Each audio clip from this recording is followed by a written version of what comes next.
नमस्कार दोस्तों, मैं मीतू सिंह आपका मेरे चैनल प्रयास a true way of learning में बहुत-बहुत स्वागत है। दोस्तों, मैं आज आपके लिए एक ऐसी कहानी लेकर आई हूँ, जो मुझे उम्मीद है कि आपके दिल को छू जाएगी।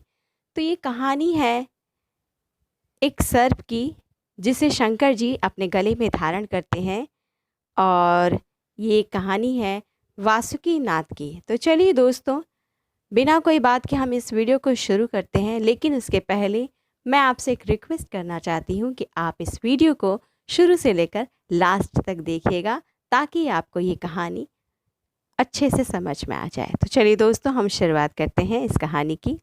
एक समय की बात है, एक इच्छाधारी नाग था, जिनका नाम वासुकी नाथ था।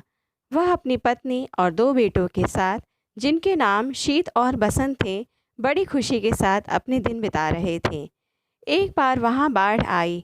उस बाढ़ में शीत और बसंत बह गए। बहते बहते वे दोनों बहुत दूर चले गए। उन दोनों को एक वृक्ष के खोह में शरण मिल गई। अब वे उसी खोह में रहने लगे। उसी खोह में एक ब्राह्मणी अपने सास के डर से वहाँ भोजन छुपा कर रखती थी, क्योंकि उसकी सास उसे सूखी रोटी देती थी। इसका कारण था उसका गरीब परिवार से होना। उसके माँ बाप नहीं थे। वह ब्राह्मणी उसी वृक्ष के पास से रोज़ गुजरती थी। वह अपने पति के लिए खाना लेकर जाती थी। उसको खाना देने से पहले वह अपने लिए उसी खोह में खाना छुपा देती थी, ताकि वह लौटकर उसे खा सके। लेकिन वह इस बात से बेखबर थी कि उस वृक्ष में दो सांप हैं, जो उनका भोजन खा लेते थे। ये रोज़ रोज़ होता था। ये बात उसने अपने पति से भी बताई, और यह भी बताया कि माँ जी उसे सूखी रोटी देती हैं।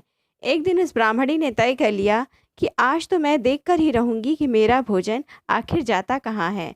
उसने देखा कि उसका भोजन दो सांप खा रहे थे।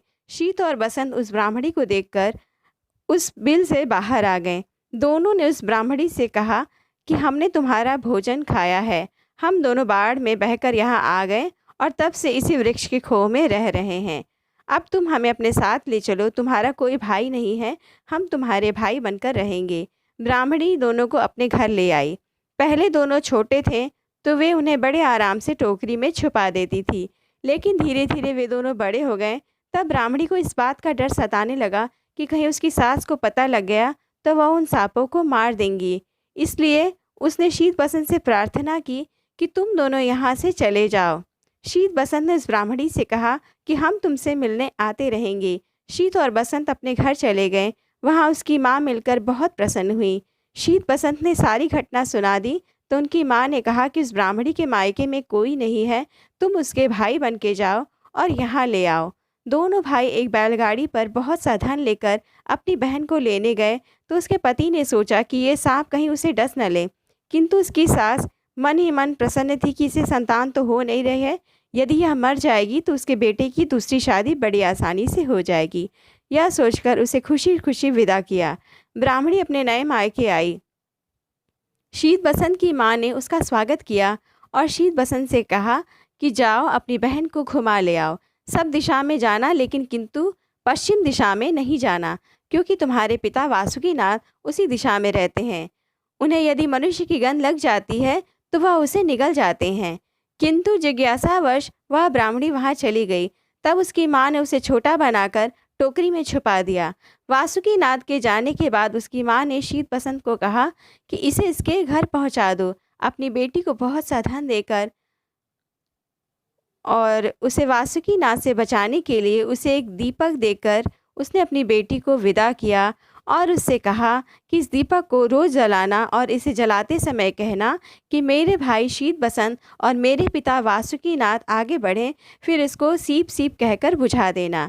इसके बाद तुम्हें संतान प्राप्ति होगी और तुम्हारी सभी मनोकामनाएं पूर्ण हो जाएंगी। वह अपने ससुराल आ गई। कुछ महीनों के बाद उसे एक बेटा हुआ। वासुकीनाथ उसकी गंध सूंघते सूंघते वहां जा पहुँचे। तब उन्होंने देखा कि वह दिया जलाते हुए अपने भाई और पिता को आगे बढ़े ऐसा कह रही है। फिर मन ही मन उन्हें एहसास हुआ कि अरे, ये तो मेरी बेटी है। इसके पश्चात वासुकीनाथ अपनी पूँछ पटक कर अपनी बेटी और नाती को आशीर्वाद देकर चले गए। उस ब्राह्मणी का घर धन से परिपूर्ण हो गया।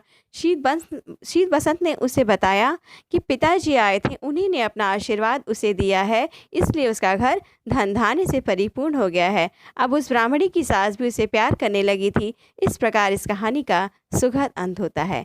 तो दोस्तों, इसी के साथ ही ये कहानी यहाँ समाप्त होती है और मुझे पूरी उम्मीद है कि आपको ये कहानी बहुत ही रोचक लगी हुई है होगी। और यदि ये कहानी रोचक लगी है तो जल्दी से लाइक, शेयर और सब्सक्राइब कर दीजिए मेरे चैनल को, और मेरे चैनल को इसी तरह प्यार देते रहिए। तो दोस्तों, बने रहिए मेरे चैनल पर। मैं मीतू सिंह आपसे लेती हूँ विदा। धन्यवाद।